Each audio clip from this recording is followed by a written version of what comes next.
All right, guys, what's going on? Welcome back to Everything College Football Podcast. Today, me and Nick here, 2025 preview and prediction for the Kentucky Wildcats.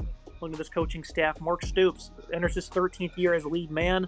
Bush Hadman, second year in a role of offensive coordinator, then the 8th year in the program for defensive coordinator Brad White. Pretty respectable recruiting class, coming 25th overall, and they were very active in the portal, pulling in a top 10 class as well. 2024 is incredibly disappointing, going 4-8. With their lone SEC win coming at Ole Miss, which certainly loomed heavy in keeping them out of the college football playoff. Looking at this offense, Nick, this is a group that was pretty abysmal last year, and they turn around and only replace almost every single starter. They only get 2 guys back from this unit, but I was kind of happy with what they did in the portal. They're going to start off a quarterback in Zach Calzada, who I was never a fan of at Texas A&M, but he's, kind of reinvented himself after going to Incarnate Word these past 2 years. 3,800 yards passing, 35 touchdowns. He's had exactly 9 interceptions in 3 straight years. This is a guy that I thought was just abysmal at A&M, Nick. The only good game he had is when they took down Alabama in a major upset. Other than that, when he was, playing for the Aggies, was not all that great. Seeing him back at Incarnate Word, though, she showed ability to throw it downfield. It was a pretty good 2-year stint for them. The downfield accuracy, the pocket elusiveness, questionable decision-making when he was in the SEC. He lacked confidence significantly and stroke as a passer, but he always had toughness. So I think Zach Calzada has went and kind of reinvented himself. So I think you're going to expect a bit of a different quarterback this year in his return to the SEC. Cutter Boley, he was forced into action late in the year. Wasn't very good for them. Good size of 6'5", 214, shows good velocity. He'll have a good shot at this starting job. Has some high-profile offers out of high school, so clearly a respectable talent. What do you make of the quarterback room here, Nick? Because they went and got Brock Vandagriff last year. We thought he'd be a top 10 impact player. He was abysmal and then ended up retiring from football. The offense was terrible, putting up almost 21 points per game. You look at the numbers at the bottom of the screen. They were terrible in all regards. Is there any hope for this offense this year?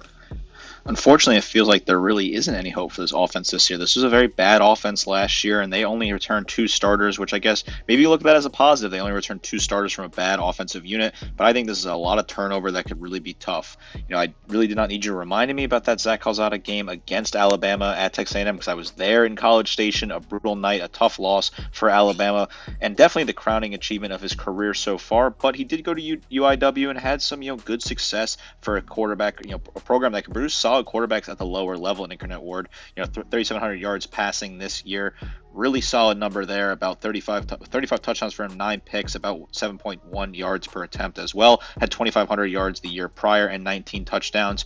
Maybe you want to bet on him throwing 9 picks. You find that prop somewhere. He's done it 3 years in a row. Kind of funny and intriguing thing here. I don't think Calzada is a bad quarterback necessarily. It certainly feels like sort of a bridge option here. So I just don't think you're going to be super competitive with him as your starting quarterback. The rest of the room I think is weak. I really didn't see anything good out of Cutter Boley in terms of long-term future there. Had 2 touchdowns and 4 picks in the 4 games he played, below 50% comp rate. Brock Vandagriff was not good for this team despite us having high expectations. He just did not work out at all. I wish him the best, though. Obviously retiring due to injury is certainly a scary thing, but this offense shapes up to be a bad offense. They were horrible last year. 3 of the key stats we have listed down there, they were in past the 110s in the nation, 119th in points per game and 119th in yards per game. The lone stat in the top 100 was rush yards per game, and they benefited from having some nice running backs there that they lose, and they kind of refresh and rebuild that running back room. So I am certainly not high on this offense, and it starts with a quarterback room that I think is extremely questionable. Calzada is one of the worst starters in the SEC, and it certainly does not bode well for the Wildcats here. Let's look at some of his wide receivers. They landed True Edwards from LA Tech. He ends up bolting for the NFL, which I think is a significant loss for them because I thought he could have certainly made an impact at the SEC and also raised his draft level. Jamori Macklin came over last year as one of their better transfers. He didn't do anything till late in the season, though. And this is a guy who's got a good skill set, a player who can make plays downfield, covers lots of depth on his route. I thought Macklin could have been a very big impact performer coming over from North Texas, and he only ended up having 13 grabs compared to over 1,000 yards and 11 touchdowns he had in 23 for UNT. I imagine he's going to be a significant focal point of this offense, though, as they lose 3 of their top 4 pass catchers. They added 3 guys in the portal here, Nick. Kendrick Law, J.J. Hester, Troy Stiletto. All 3 of these guys have something in common. They've been in college football for 4 or 5 years. They're all coming from high-end programs, and they all disappointed at those programs. I think Stiletto had 1 solid season at Clemson where he had like 60 targets. Other than that, though, these guys are what I would probably call washed-up receivers, Nick, that didn't pan out with better opportunity, and so they're going to go to a lesser school, hoping they can make something happen. No disrespect to these guys because they're still talented ball players. It just didn't work out at their other school, and that's all they have coming in the portal. Fred Ferrier, one of the other returners they have, didn't do much last year as well. David Washington, he's a true sophomore. This is as youthful as it comes. If Macklin has similar production compared to last year, Nick, I mean, it's going to be, hell, I would say, for this passing attack. Didn't work out for those receivers at their previous stops for a reason. These are guys that struggled at big-name programs. They're hoping to get a new lease on life, but you don't have high expectations. Kendrick Law was a mass disappointment at Alabama last year, only about 100 yards receiving and 1 touchdown for him. Not a good career. During his time in Tuscaloosa, you expected big things out of him. He was a high-level recruit for them. Didn't work out. Stilello is probably the best player you want to see in terms of the players that come over from previous schools. At Clemson at 265 yards and a touchdown last year, but still not good enough production from him. He ends up finding himself in Kentucky with the Bluegrass, hoping to find greener bluegrass heading over there. And I think Hester's an interesting add as well. He's in a fight for some reps early on. It didn't really work out for him at 2 previous SEC stops, 315 yards last year and a touchdown. He's been at both Oklahoma and Missouri, made his way around, finding himself at another SEC program here. Can one of these guys step up? I think it's possible. I think Macklin's probably the guy that I think has the best chance to be a key contributor for this offense because he only had 13 grabs, but 4 of those were for touchdowns, about 26 yards per game, 313 yards receiving total for him. 24.1 yards per grab is a solid number there, so you can certainly add some nice production in that potentially. And then some other different names on the depth chart didn't have a whole lot of production. Macklin's got to be the guy here. He has to step up. If he doesn't have a great season here, this is going to be a tough time for this offense. This is just a very weak wide receiver room. I'm just not seeing any production at all here. Look at the wide receiver room. I think this is a phenomenal 1-2 punch. Jamari Wilcox really impressed late in the season. The guy who showcased good explosion, good slasher up the cut with nimble feet. They pick up Dante Dowdell from Nebraska. He was a good, efficient runner and had 12 touchdowns. I think they like what they have in Jason Patterson as well. Player has good speed, good feet, and vision. This is a good room of runners here. Dowdell on his 3rd school in 3 years, but he's a very impressive player, Nick. I think this is one of the better 1-2 punches in the SEC when it comes to this running back group, and that gives a bit of a silver lining to this offense. If you want to find something positive about this offense, I think the running back room is a good place to start. I think Wilcox is a really solid back who is a good player that they return familiar with the system. He was solid for them last year, 590 yards rushing, 6.4 yards per attempt, and 2 scores for him. Also had a couple of grabs at the backfield. Solid production there. You can really work with that. Dowdell is a really solid add out of the portal. Previously was at Oregon.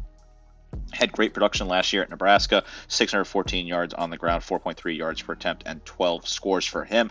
He was really solid, had 3 touchdowns against Wisconsin late in the season, which was a really solid number for him. Also had 2 touchdowns against UCLA, had 2 touchdowns against Colorado earlier in the year for Nebraska. So he was a guy that could put up multiple touchdowns in a game. If this team's going to have any chance of winning some of these games against these tougher SEC opponents, they're going to have to run the damn ball over and over again and hope that this offensive line that we'll talk about in a second can hold up and create these running lanes, because I really only see a pathway forward for the Wildcats, and it's going to be running the damn ball.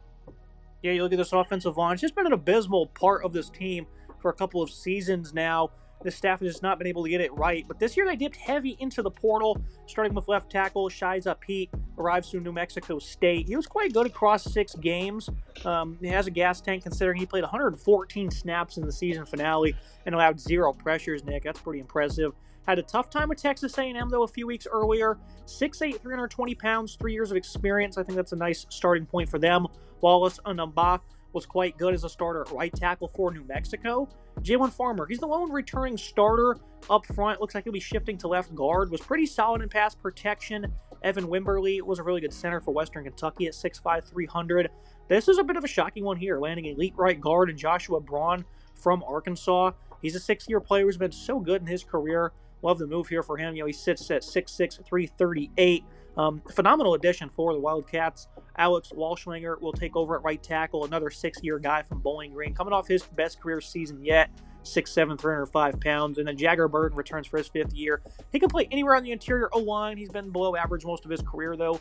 I like the moves here up front, showcasing some urgency with the veterans, Nick. They're probably going to get better up front. What do you make of these additions? As some of them, they did dip to the lower levels, but the add of Braun, I think, is phenomenal.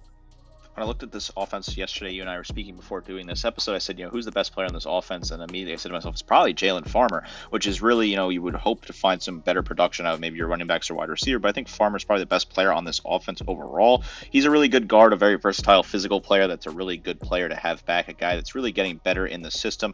Braun was a really good add out of the portal. He's a guy that's got some SEC experience. You can play him at right tackle, you can play him at left guard, you can maybe probably play him at left tackle too. A very versatile guard. Curious to see where he slots in on this offense. Jagger Burton was a guy that got some good reps in the SEC. Is he a reliable guy? They bring in some solid assets from the lower schools in Bowling Green and Western Kentucky that are battling for center and right tackle. They did some good work in the portal. This is a program that's had some good coaching in the past on the offensive line. The offensive line has normally been pretty good at Kentucky. This is an opportunity for them to kind of develop and build that. If they're looking for a bright spot on offense, maybe the offensive line will turn a corner and develop as the season goes on.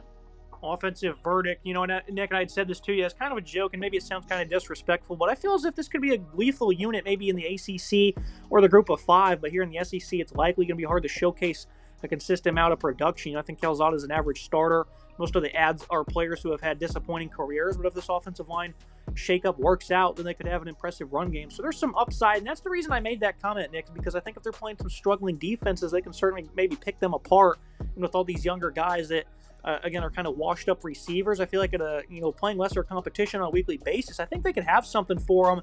In the SEC, that's unlikely to happen, but I think there's going to be points throughout the year where this offense does show some signs of life, and it's going to start with that run game. I'm quite low on this offense, but I think this is a good rushing attack, and they were a solid rushing attack last year, about 145 yards per game. Nothing that jumps off the screen at you, but it was definitely the best part of this offense. I think it can still be the best part of this offense. I think some of the assets in the O-line are pretty solid. I think Farmer's a really solid player that returns, a really good asset there. I'm not high on Calzada. I'm not high on the coaching at all here. I think it's going to be another long year for Kentucky fans. Don't expect a whole lot of points. I think they're going to be similar position, 20 to 22 points per game. Just not good enough. They did not do enough, in my opinion, in rebuilding this offense. It looks to be a long season for the Wildcats on the offensive side of the ball. Moving to the defensive side of things, this is a group that also only returns a couple of starters, that being 3. They dipped into the portal to add 7 guys, and it starts up front. For years they had a strong unit with great size. Those guys now depart. They went to the portal for reinforcements. McQueese Humphrey Grace arrives from South Dakota. He was an elite player for them. Was a great run defender, 11 sacks, 6'4", 255. They have a 290-pounder in Jaden Williams, who was an effective run stopper for Wyoming. David Gusta from Washington State. This guy is a phenomenal addition. I think he's a great interior rusher, nice run stopper as well at 300 pounds, plays a lot of snaps for his size, so I think he also has a pretty deep gas tank. Khalil Saunders, he's one of the notable faces that returns up front, has gotten less effective as time has went on, but he's a long-time veteran alongside Josiah Hayes. They're going to be leaned on as leaders here. Jared Smith was a top 100 recruit last year. He's likely to find time off the edge. Heck of an athlete, has good moves as a pass rusher. Pretty good D-line here. Brad White and staff do a good job of evaluating and developing up front, Nick. So I think this will be a respectable group.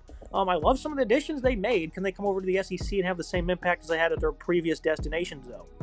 A new look defensive line that was a weaker part of this defense at times last year. You expect a little bit more of them. They had some big key name players that didn't quite live up to expectations. They add in some interesting pieces here. You're going to start with Humphrey Grace, who I think was a solid add there, a guy that's been good coming off the edge at his previous stop, a guy that was solid at the FCS level. Definitely a big jump forward for him to the SEC. Can he find a way to make that adjustment work early on? That's something you have to keep an eye on. David Gusta was a solid add as well, who I think could be a player that could start to blossom. At Washington State last year, he had 21 total tackles, 3 tackles for loss, and a sack. Had some QB hurries as well, 6 of them, so that's a solid statistical output from him. I think he's a guy that you could plug in. Sam Green could be solid as well as as a linebacker, move him around a little bit. Khalil Saunders is the lone returning player on this front part of this defense. He had 15 total tackles and 2 tackles for loss last year. He's expecting a bigger increased role for them at defensive tackle. Can he find a way to step up? This is a unit that's a little weak, right? There's no saying that. It's a stronger unit on this team, but overall this defense is a little bit weak here. These guys got to find a way to step up and adjust to the high level of play in the SEC, certainly the ones coming from the FCS level. It's going to be a big jump. Can they make that adjustment? Have to keep an eye on that. Looking at the linebacking group, Davern Rayner enters his 6th year. He was good at NIU. Has been impressive in his brief snaps with Kentucky. Bladen Watson was an average player with Marshall this past season, but he did get on the field. Antoine Smith, 2nd year as a former 3-star from the state of Georgia, is going to push for playing time. Grant Godfrey, also from North Georgia area, was a 4-star in the class of 23. So they got some respectable depth. Alex Afari, he's going to remain an outside linebacker, I think. Put up 11 TFLs, converted safety. He's going to be the top player on this defense, I would say. Cam Olds transfers in from Kent State. He had six sacks. That is for what was a horrendous football team. And you alluded to the addition of Sam Green from USC, a twitchy edge with some length and quickness. The inside linebacking group's certainly iffy, but I think outside backer is going to be an area of strength for them, and it always is under Brad White, Nick. Afari, I think he's going to be interchangeable, can play outside or in. That's the guy I'm pointing to. It's really going to be, a stat sheet stuffer this year in the opponents, even though they're probably going to be heavy favorites in most games against Kentucky. That's one guy they're going to highlight on tape weekly. Yeah, I like Afari a lot. This is a guy that can really stand out and be a star player on this defense. 62 total tackles last year, 11 tackles for loss, 1.5 sacks for him, plus a pass breakup. He's a really good asset, really solid in coverage as well. I think there's going to be a lot of positives coming from him. Rainier is a solid player, only played 4 games last year, but 13 total tackles and 3 tackles for loss for him. In his limited appearances, he could potentially have some strong outputs. Green, they added him out of the portal. I mentioned him in the defensive line portion because I think he is a player that could be versatile coming over from USC. Had 15 total tackles, 3 tackles for loss, and a sack last year. He's got some decent opportunities to put some pressure on the quarterback. I want to see what he can do this year. DJ Waller's in the secondary. Grant Godfrey, that is a player that you can keep an eye on at linebacker, as well as a younger player that may potentially step up and be a factor on this linebacking core as the season goes on. Now I move to the secondary. J.Q. Hardaway was really good in coverage for them. Wasn't that stout versus the run, but did emerge as a top corner. He was one of the top additions in their portal class last year. The aforementioned DJ Waller, he's going to step into a CB2 role. The room was hurt by health last season. He only saw 7 games. Jansen Dunn has barely played in 3 seasons. Teron Nickel was pretty good in his 7 games. Nazir Addison, on the other hand, wasn't as strong. So this is a group that certainly wasn't able to play as much as they would have hoped last year due to a lot of injuries. Picked up Kevis Thomas in the portal as well. Across the board, it seems to be a lot of youth. I think J.Q. Hardaway and Waller are probably going to mold into a pretty respectable cornerback group. The aforementioned Thomas was poor from Maryland, though. The safety group returns veteran Jordan Lovett. He's been a staple for them in coverage, while also being second in tackles last fall. Ty Bryant was an impressive run defender. He's going to solidify Lovett's dance partner. I think the secondary should be fine. I think the cornerback room could have some struggles just due to lack of depth. I wouldn't imagine the injury bug will hit 2 years in a row, but it's certainly possible, and in that case, they could have a lot of issues. Kind of like the linebacker group, Nick. I think the secondary, they're going to be just fine. I don't expect them to be a major liability by any means. What do you make of this unit? I actually like the secondary. I think this unit's got some high upside. Some of these younger guys are not too bad at playing ball in the SEC. I think Jordan Lovett's a great example of a player that's really solid for this team. 63 total tackles, a tackle for loss, 2 picks, and a pass breakup for him. Good numbers there. He was the second leading tackler on the team, a really solid asset. J.Q. Hardaway, I think, is a really good underrated player as well. 47 total tackles, 2 picks, 4 pass breakups. Expect a big workload for him. Ty Bryant is a really solid asset in the secondary as well. 46 total tackles, 2 tackles for loss for him, and a pick. Really good numbers out of him. DJ Waller was solid at times for this team, 13 total tackles and 2 pass breakups. And then Nichols had 10 tackles in 8 games, but had 5 pass breakups in those 8 games, led the team in returning statistic in that number there. So he's really good in coverage, a solid sticky coverage asset there that could really be good for this secondary if he can stay fully healthy. If this secondary can stay healthy, I think it's one of the better units on this team. I do like what the secondary can potentially do. They were not bad against the pass at all last year, right? 183.7 points per yards per game given up is really solid overall, 21st in the nation in terms of that category. Definitely their best statistical category. This is a secondary that was a sneaky good unit last year. I think could be a solid unit again this year. Secondary also helped snag 10 interceptions compared to only 9 touchdowns allowed. Half of those picks were against Murray State and Southern Miss, but we're going to give them plenty of credit when it is due, as the secondary did play very well last year. Looking at the verdict, the Wildcats should be all right on defense. It's been a real staple for this team for years. I love the ads and the talent up front, and White typically fields a strong linebacking group with some heat off the edge. Secondary should more than likely be better than worse, in my opinion, with more stability, as health plagued the corner room last year. Should be a good group overall. A modest grade, though, still going to give it a B. Looking at the final prediction for Kentucky, they've significantly went into a downturn after last year's team fell flat on its face, and it likely won't get any better, as this offense was put together with mostly unsuccessful veterans that are up until this point in their careers. I certainly have some confidence in the O-line and what the run game could accomplish, and what Calzada could potentially do now he's kind of revamped his career. But he'll need to have his best stuff to really contend, and this team could potentially shock some people. They won't be a pushover, I don't think, by any means, but wins are going to be impossible to find with this schedule. A Saturday night at-home game, though, Nick, for one of these opponents, I think could potentially stun one of the top visitors. I think that's going to be the biggest concern. I look at, a team like Florida, a rivalry game. That could be big for you. Texas, maybe you throw something in there. Ole Miss looking for 2 in a row. Tennessee. One of these games, Nick, is probably going to be a lot closer than a lot of people think. Kind of like the Georgia game last year, where they quite frankly should have beat the Bulldogs, losing 13-12 in that one. They went on the road a couple weeks later and beat Ole Miss. So I don't think this team will be a pushover. I just don't think they'll be that great, and I think that overall wins are going to be hard to find. 3-9 for me. The win total is like 4.5, and then 5.5 on some websites. I don't know where you find that many wins, Nick, but again, I do think that they might stun somebody. If they don't get the victory, the score is going to be close at the end of the game. I think they could certainly give a team or two some pressure here. I think the defense will keep this team in games, much like it did last year. I think this is a defense that is solid. I like that secondary unit a lot. I think the defensive line has some new assets that can potentially step up and be involved. This is a brutal schedule, though, when you look at it, right? Some tough road trips here at Auburn, at Georgia, at South Carolina, even at Vanderbilt, and then you have a non-conference trip to at Louisville for the Governor's Cup is not a pushover at all. Those are really good teams. The Toledo game is one that I'm looking at on the opening weekend. They can maybe lose that game. This Toledo team coming from the MAC is a solid unit. Kind of odd they play Ole Miss in week 2. Certainly keep an eye on that one. One game that you didn't mention that I'm going to mention here is Tennessee. They host Tennessee in October. Tennessee is coming off of their trip to playing Alabama in their rivalry game third Saturday. Maybe Tennessee will be caught lacking a little bit, reeling from a loss potentially to Alabama and find themselves in a tough position. Could be a good spot for Kentucky to catch them right in the middle of the season, especially if the offense starts to show some sort of step up in production here. I have a little bit of concerns about Mark Stoops in Kentucky long term. I know a lot of people don't necessarily share that view with me, but this is a team that's been regressing since their 10-3 campaign in 2021. They went 7-6 in 22 and 23, including bowl losses. I know those don't mean a whole lot, but I'm keeping an eye on that. Then they went 4-8 last year, and they're in line for a 3-9 season on paper right now. So it just seems like they're regressing a little bit. I don't think they pulled the trigger on Stoops, but certainly something to keep an eye on because it is a bit of a shaky situation because this offense just looks absolutely anemic and looks like they're going to put up no production at all this year. Tough schedule, certainly not fun if you're a Kentucky fan. Kind of just got to ride this one out, go through the motions, and hope that you can keep a game super close with one of these top-tier opponents and maybe pull off an upset. Like you said, I think you probably Stoops won't get canned after this year. That's not my prediction. It's certainly possible. I think he's done so much for the program, though. They can tolerate 2 bad seasons and try and get some upside coming into 26. I don't know. Not much hope for this football team because the schedule is impossible. But again, I think one of those home games they play is certainly going to be a stunner opportunity, and they would love their excellent season like they did the Ole Miss last year. Same with you for today's episode. Make sure you guys like, comment, subscribe. See you next time.